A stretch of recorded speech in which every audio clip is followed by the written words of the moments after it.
کہ جو کچھ میں نے دیکھا وہ عالم بیداری میں تھا یا خواب میں۔ جب لوگوں نے زیادہ ہی پریشان کیا تو بدرالدین اٹھ کر ایک طرف چل دیا۔ راستے میں ایک حلوائی کی دکان تھی، اس پر جا کر بیٹھ گیا۔ یہ حلوائی کسی زمانے میں جادوگر رہ چکا تھا، اب مدت سے توبہ کر لی تھی اور دکانداری کر کے اپنی گزر اوقات کرتا تھا۔ اس نے بھی حال دریافت کیا۔ بدرالدین نے ڈرتے ڈرتے اپنا ماجرا سنایا اور کہنے لگا کہ اس سے بیشتر آپ بھی مجھے دیوانہ قرار دیں۔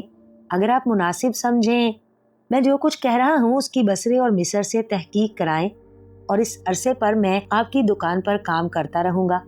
تب آپ کو اچھی طرح معلوم ہو جائے گا کہ جو کچھ میں کہہ رہا ہوں اس میں اصلیت ہے یا نہیں۔ حلوائی بہت دانا تھا، اس نے اتنی ہی گفتگو سے اندازہ کر لیا کہ یہ نوجوان صحیح کہہ رہا ہے، اور وہ بولا کہ جو کچھ باتیں تم نے کی ہیں صحیح ہیں، لیکن میں تمہیں نصیحت کرتا ہوں کہ تم اس کا کسی سے ذکر نہ کرنا، کیونکہ لوگ اس کو نہیں سمجھ سکتے، اور تم خوشی سے میرے پاس رہو اولاد کی طرح۔ میرا کوئی لڑکا یا لڑکی نہیں ہے۔ بدرالدین نے اس کو غنیمت سمجھا اور وہ حلوائی کے یہاں رہنے لگا۔ ادھر مصر میں جب وزیر زادی بیدار ہوئی اور بدرالدین کو نہ پایا تو بہت حیران ہوئی، لیکن یہ خیال کر کے خاموش ہو گئی کہ شاید کہیں گئے ہوں گے، کیونکہ بدرالدین کا شادی کا لباس کرسی پر بدستور رکھا تھا۔ اتنے میں ایک کنیز حاضر ہوئی، عرض کیا کہ آپ کے والد تشریف لائے ہیں۔ وزیر زادی نے لباس درست کیا اور آداب سے باپ کے حضور پیش ہوئی۔ وزیر حیران رہ گیا کہ لڑکی تو بہت خوش معلوم ہوتی ہے کہ کبڑے سائیں سے شادی ہونے پر بھی خوش ہے۔ آخر وزیر نے پوچھ ہی لیا کہ بیٹی، کیا تم اس کبڑے سے شادی کر کے مطمئن ہو؟ کیونکہ جہاں تک میں خیال کرتا ہوں تمہیں کوئی ملال نہیں، حالانکہ بادشاہ نے جو ظلم کیا ہے میری روح اس سے کچل گئی ہے۔ لڑکی نے ہاتھ باندھ کر عرض کیا، کیسا کبڑا؟ میرا شوہر تو ایک بہترین، شریف، خوبصورت اور صحت مند نوجوان ہے، اور شاید کسی ضرورت سے باہر گئے ہیں۔ یہ ان کا لباس رکھا ہے، وہ آ جائیں تو آپ بھی دیکھ لیجئے گا۔ شمس الدین یہ سن کر حیران ہوا اور اپنے داماد کو دیکھنے کے لیے باہر آیا تو کیا دیکھتا ہے کہ کبڑا دیوار سے الٹا کھڑا ہوا ہے۔ وزیر نے اس کو سیدھا کیا اور پوچھا، کیا معاملہ ہے؟ وہ کبڑا رونے لگا اور ہاتھ جوڑ کر کہنے لگا کہ مجھے معاف فرمائیے، اگر بادشاہ کا باپ بھی کہے تو میں آپ کی صاحبزادی سے شادی کا نام بھی نہ لوں گا۔ پھر اس جن کی سختیاں اور دھمکیاں یاد کر کے زاروں کی طرح رونا شروع کر دیا اور بار بار وزیر کے پیروں پر گرتا تھا کہ اب زندگی بھر اس شہر کی طرف منہ نہ کروں گا، بس آپ میری خطا معاف کر دیجئے، ورنہ وہ جن مجھے مار ڈالے گا اور میں ابھی شہر چھوڑ دیتا ہوں، لیکن وہ ظالم حکم دے گا کہ سورج نکلنے تک اس جگہ سے ہلا تو ٹکڑے ٹکڑے کر دوں گا۔ وزیر کبڑے کی باتیں سن کر متعجب ہوا اور ایک غلام کو بلا کر حکم دیا کہ اس مردود کو یہاں سے نکال دو۔ چنانچہ کبڑا نکال دیا گیا۔ وزیر اپنی بیٹی کے پاس آیا اور پوچھا کہ تمہارے شوہر آئے؟ لڑکی نے جواب دیا، نہیں، میرے بیدار ہونے سے پہلے وہ کہیں چلے گئے، پھر مجھے کچھ معلوم نہیں، یہ ان کا لباس رکھا ہے۔ وزیر نے لباس کو الٹ پلٹ کر دیکھا تو اس میں اتفاقاً وہ تعویذ نکل کر گر پڑا جو بدرالدین کے والد نے بطور خط اپنے بھائی شمس الدین کو لکھا تھا۔ شمس الدین نے اس کو کھول کر پڑھا اور کچھ دیر سکتے کے عالم میں کھڑا رہا، پھر ہنس کر اپنی بیٹی سے کہنے لگا کہ واقعی تم سچ کہتی تھی، لیکن میں خوش ہوں کہ تمہارا شوہر میرے گمشدہ بھائی کا لڑکا اور میرا عزیز ترین بھتیجا ہے۔ وزیر زادی یہ سن کر اور بھی خوش ہوئی اور اس نے باپ سے جنوں پری کا وہ قصہ بیان کر دیا جو بدرالدین نے اس کو سنایا تھا۔